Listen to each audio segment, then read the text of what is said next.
श्रीमद् भागवतम स्कंद number 1 अध्याय 1 श्लोक क्रमांक 2।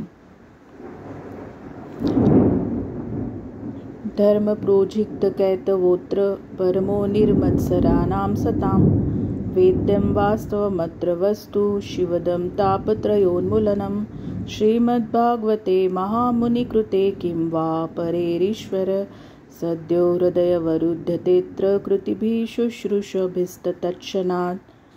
भौतिक हेतूने प्रेरित सर्व प्रकारच्या धार्मिक कार्यांना पूर्णपणे नाकारून येथे हे भागवत पुराण परमसत्याचे प्रतिपादन करते। हे परमसत्य केवळ विशुद्ध हृदयाच्या भक्तांनाच गम्य आहे। परमसत्य हे लोकहितार्थ मायेपासून वेगळे केलेले वास्तव आहे। हे सत्य त्रितापांचे निर्मूलन करते। महर्षी व्यासांद्वारा रचित हे सुंदर भागवत पुराण भगवत साक्षात्कारासाठी परिपूर्ण आहे, म्हणून इतर शास्त्रांची आवश्यकता काय? भागवताचा संदेश धार्मिक मनुष्याने तत्परतेने आणि एकाग्रतेने श्रवण करताच या ज्ञानाच्या संवर्धनाने परमप्रभू तत्क्षणी त्याच्या हृदयात स्थापित होतात। तात्पर्य: धर्मामध्ये 4 प्रमुख विषयांचा समावेश होतो: धर्म, अर्थ, काम आणि मोक्ष। अधार्मिक जीवन हे रानटी अवस्थेतील जीवन आहे। वस्तुतः धर्माच्या पालनाच्या आरंभापासूनच मानवी जीवनाचा प्रारंभ होतो। पशुजीवनाची 4 लक्षणे आहेत: आहार, निद्रा, भय, मैथुन। ही लक्षणे प्राण्यांना व मनुष्यांना समान रूपाने लागू आहेत, परंतु धर्म हे मानवाचे एक असाधारण असे लक्षण आहे। धर्मरहित जीवन पशुजीवनाहून अधिक चांगले नाही, म्हणून मानवी समाजात धर्माचे कोणते तरी रूप असतेच। आत्मसाक्षात्कार हाच त्याचा हेतू असतो आणि मनुष्याचा परमेश्वराशी नित्य संबंध हेच त्याचे तत्व असते। खालच्या स्तरावरील मानव संस्कृतीत प्रकृतीवर मात करण्यासाठी नेहमीच स्पर्धा चाललेली असते। दुसऱ्या शब्दात केवळ कामतृप्तीसाठीच स्पर्धा चाललेली असते। याच उद्देशाने प्रेरित होऊन मनुष्य कधी कधी धर्माकडे वळतो। तो अनेक पुण्यकर्मे अथवा धार्मिक कार्ये केवळ भौतिक सुखाच्या अभिलाषेने करतो, परंतु असे भौतिक लाभ अन्य प्रकारे देखील प्राप्त होऊ शकतात असे पाहून त्याचे त्या तथाकथित धर्माकडे दुर्लक्ष होते। आधुनिक संस्कृतीची ही स्थिती आहे। मनुष्य आर्थिक दृष्टीने उन्नत होत आहे, त्यामुळे सध्या धर्माविषयी त्याला फारशी आस्था नाही। चर्च, मशिदी व देवालय ही आता जवळजवळ निर्जन झाली आहेत। लोकांना कारखाने, दुकाने, सिनेमागृहे यात त्यांच्या पूर्वजांनी निर्मिलेल्या धार्मिक मंदिरांपेक्षा अधिक स्वारस्य वाटते। यावरून हे उघडपणे सिद्ध होते की धर्माचे आचरण काहीतरी आर्थिक लाभासाठी केले जाते। कामतृप्तीसाठी धनाची आवश्यकता असते। कामतृप्तीच्या मागे लागून मनुष्य जेव्हा वारंवार निराश होतो, तेव्हा तो मोक्षाकरिता धडपडतो, प्रयत्न करतो आणि परमेश्वराशी तादात्म्य पावण्याचा प्रयत्न करतो। निष्कर्ष असा की या सर्व अवस्था म्हणजे केवळ इंद्रिय तृप्तीच्या निरनिराळ्या पद्धती आहेत। वेदांमध्ये उपरोक्त 4 पुरुषार्थांचे वर्णन अशा रीतीने केलेले आहे की इंद्रिय तृप्तीसाठी कोणतीही अयोग्य स्पर्धा होणार नाही। तथापि भागवत हा ग्रंथ या सर्व इंद्रिय तृप्ती विषयक कार्यांच्या पलीकडचा आहे।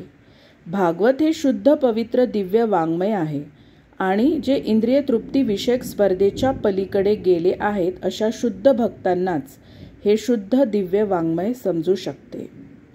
भौतिक जगतात पशु, मानव, जात, राष्ट्र यांच्यात आपापसात तीव्र स्पर्धा चाललेली आहे, परंतु भगवंतांचे शुद्ध भक्त अशा स्पर्धेच्या पलीकडे गेलेले असतात। ते जडवादी लोकांशी स्पर्धा करीत नाही, कारण येथे जीवन शाश्वत आणि आनंदपूर्ण आहे। अशा परमेश्वराच्या धामाकडे परत जाण्याच्या मार्गावर ते असतात। स्पर्धेच्या पलीकडे गेलेले आणि मनाने शुद्ध, पवित्र असणारे हे भक्त असतात। भौतिक जगतात प्रत्येक जण दुसऱ्या प्रत्येकाचा द्वेष करतो आणि म्हणून येथे स्पर्धा असते, परंतु परमेश्वराचे भक्त द्वेष भावनेतून मुक्त असतात। एवढेच नव्हे तर ते सर्वांचे हितचिंतक असतात आणि परमेश्वराला केंद्रस्थानी ठेवून स्पर्धारहित समाजाची प्रस्थापना करण्याकरता ते झटतात. स्पर्धाविरहित समाजाची जी समकालीन समाजवादी लोकांची कल्पना आहे ती कृत्रिम आहे, कारण समाजवादी राष्ट्रात हुकुमशहाच्या पदासाठी स्पर्धा असते. वेदांच्या दृष्टिकोनातून किंवा सामान्य मनुष्याच्या कृतीवरून जर अवलोकन केले तर इंद्रिय तृप्ती हा भौतिक जीवनाचा पाया आहे.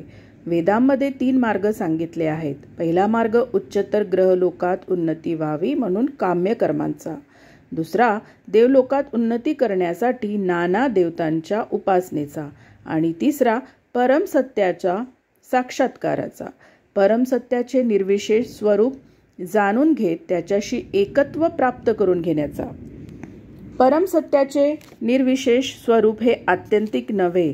या निर्विशेष स्वरूपाच्या पुढे परमात्मा स्वरूप आहे आणि त्याच्याही पलीकडे परम सत्याचे व्यक्तिगत स्वरूप आहे, भगवान स्वयं. भागवत पुराण परमसत्याची त्याच्या व्यक्तिगत स्वरूपात माहिती देते. हे अमल पुराण निर्विशेष वाङ्मय वेदांतील कर्मकांड, उपासनाकांड, ज्ञानकांड या सर्वाहून श्रेष्ठ आहे, कारण ते परमश्रेष्ठ भगवान श्रीकृष्णांची उपासना करण्यास सांगते. वेदांमधील कर्मकांड या विभागात अधिक चांगली इंद्रिय तृप्ती व्हावी याकरिता स्वर्गीय ग्रहात पोहोचण्याची स्पर्धा आहे आणि तशाच प्रकारची स्पर्धा ज्ञानकांड व उपासनाकांडातही आहे. भागवत या सर्व कांडांपेक्षा श्रेष्ठ आहे, कारण सारतत्व जे परमसत्य त्याची प्राप्ती करून देते हाच त्याचा उद्देश आहे. परमसत्य सविशेष असून सर्व काही त्याच्या शक्तीची सापेक्ष रूपे आहेत, हे सारतत्व आहे. सार वस्तूहून निराळे असे काही नाही, परंतु त्याचवेळी शक्ती या सार वस्तूहून भिन्न आहेत. या धारणेत कोणताही विरोधाभास नाही. भागवत पुराण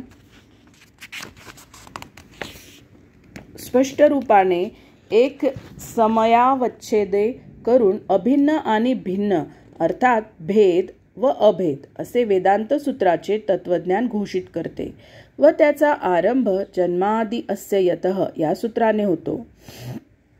भगवंतांच्या शक्ती आणि स्वतः भगवान हे एकाच वेळी अभिन्न असून भिन्न असल्याचे हे ज्ञान तार्किकांच्या शक्तीलाच परम तत्व घोषित करण्याच्या प्रयत्नाला उत्तर आहे. जेव्हा हे ज्ञान पूर्ण रूपाने समजले जाते तेव्हा द्वैत आणि अद्वैत या संबंधीच्या कल्पना अपूर्ण आहेत असे मनुष्याला कळून येते.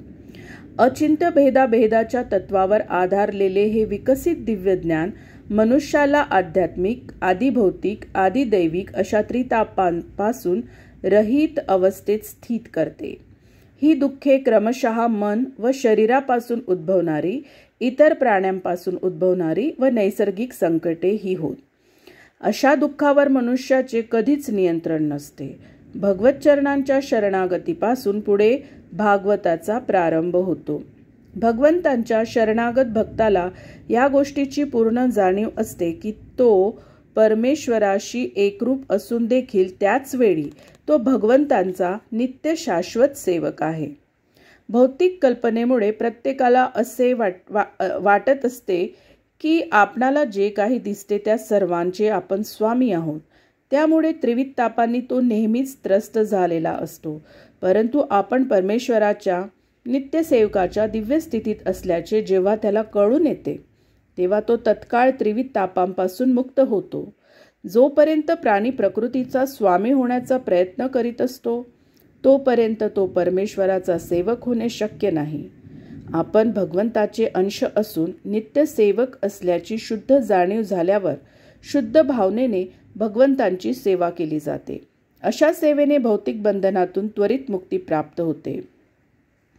या व्यतिरिक्त भागवत ही श्री व्यासदेवांची ब्रह्मसूत्रावरील व्यक्तिगत टीका आहे. नारदांच्या कृपेमुळे त्यांच्या ज्ञानाच्या पूर्णावस्थेत ती लिहिली गेली.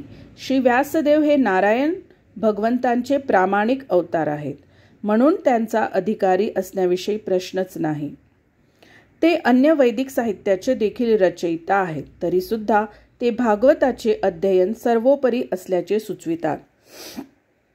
इतर पुराणांत देवी देवतांच्या उपासनेसाठी अनेक रीती मांडलेल्या आहेत, परंतु भागवतात केवळ एकच एक भगवंताचाच निर्देश केलेला आहे.